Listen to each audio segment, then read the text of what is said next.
Hi, I'm Tisha Paul. I'm in New York, USA. You're watching U.S. Business News, breaking news.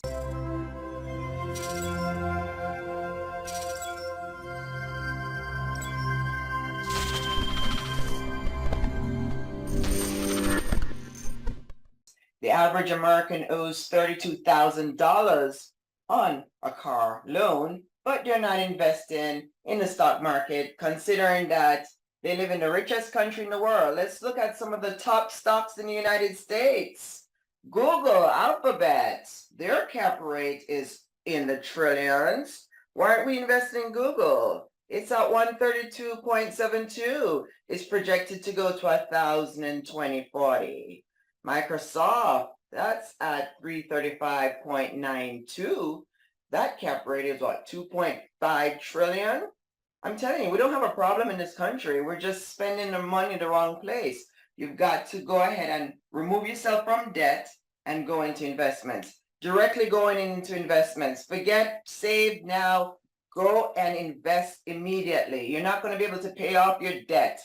I know what Dave Ramsey said. I've listened to him. But I'm telling you, I've lived in America for what, 30 years now? You're never going to get out of debt. You got to just start investing immediately. Your investments will outpace your debts. All right? So here are some more stocks. Amazon, 133.68. It's a 1.37 cap rate, 1.37 trillion. Meta, we are always on Facebook, Instagram, Thread, that's Meta, 318.60. Cap rate is 816.4 billion. Apple, 196.45. Cap rate, 3.09 trillion. And Apple supplier Foxconn, they're betting 1.2 billion to India. And let me give you 5 top softwares. Microsoft, got to use Microsoft. Oracle still has the top spot for software. SAP, that cap rate is 32.97. Scales Free Incorporated, 30.29 billion is worth. And Adobe, ADOBE Incorporates, ADBE, 17.61 trillion. And PayPal made the list for number 6. Yes, PayPal. We've got to use the PayPal to buy the Bitcoin.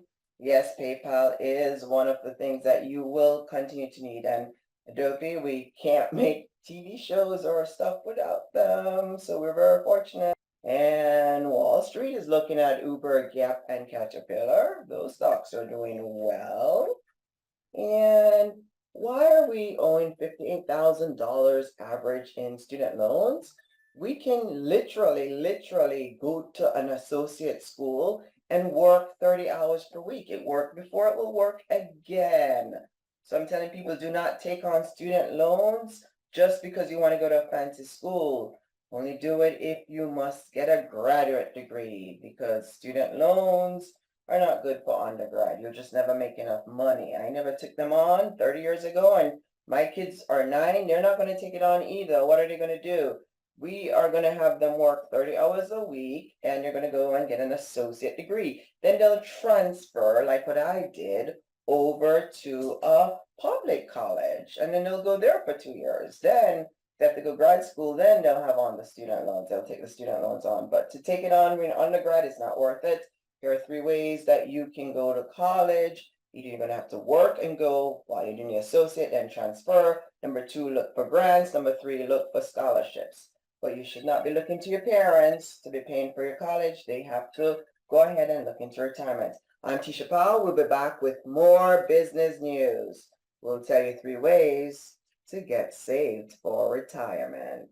Hi, it's Tisha. Folks, go ahead and hit that free like and subscribe button. We're bringing you breaking business news. Bitcoin, it's at 28,863 of writing off the show. XRP is at 0.68. Those are pulled back. It's still going to be going up. Folks have been saying we live in the richest country in the world, the United States. And yet still the average person owes $32,000 on a car payment.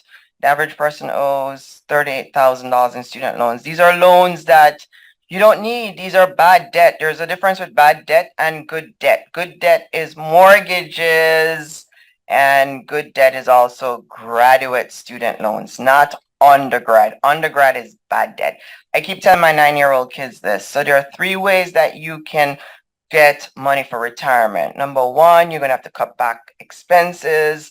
You're going to have to pay yourself first, make it automatic. Number two is to start an online job. TikTok, Facebook, Amazon, Shopee, Airbnb. You have so much. Just Google for blogs.com.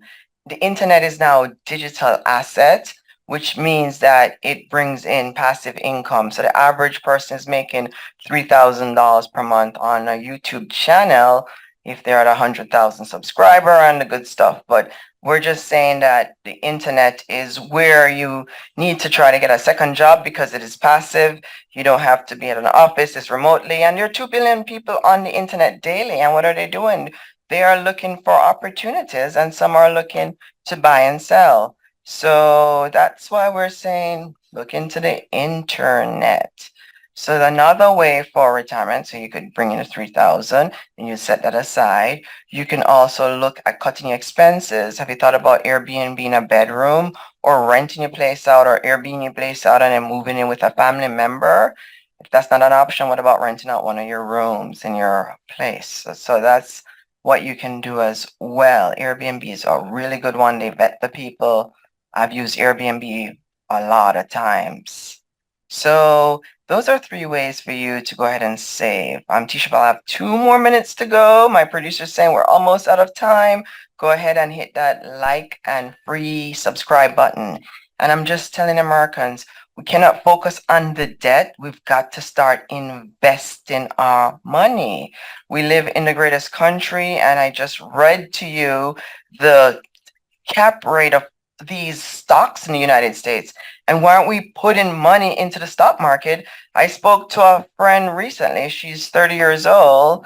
And I said, you need to buy stocks. And she said it's a risk. And I'm thinking, these are $1 trillion cap rate. They're not risky. What's risky is you going into debt. We need to talk about something else as well, people. People are living on their line of credit. They're living on their home equity. The average person owes $73,685 for a line of credit. Debt is addictive.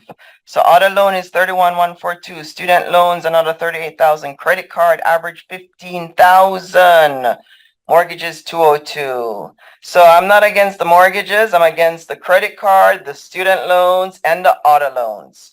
So you're gonna have to get rid of the auto loans first because it's no longer working. The inflation created this auto loans where it doesn't make sense anymore. I know when I lived in Jamaica and the inflation was high, everybody had to get rid of a car payment. So you can't have a car with a car payment anymore. It can't work because the price of gas is too expensive. The average gas is what? $300 per month for you to just be on the road in gas, and that does include insurance. Right, insurance is $400. How can you get a car payment on top of that? So what used to work in America not working today because of the inflation?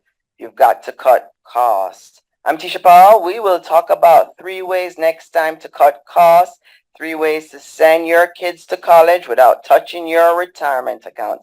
Go ahead and hit that free like and that free subscribe button. I'm in New York, USA. From all of us here at US Business News, thanks for watching, and we'll see you real soon.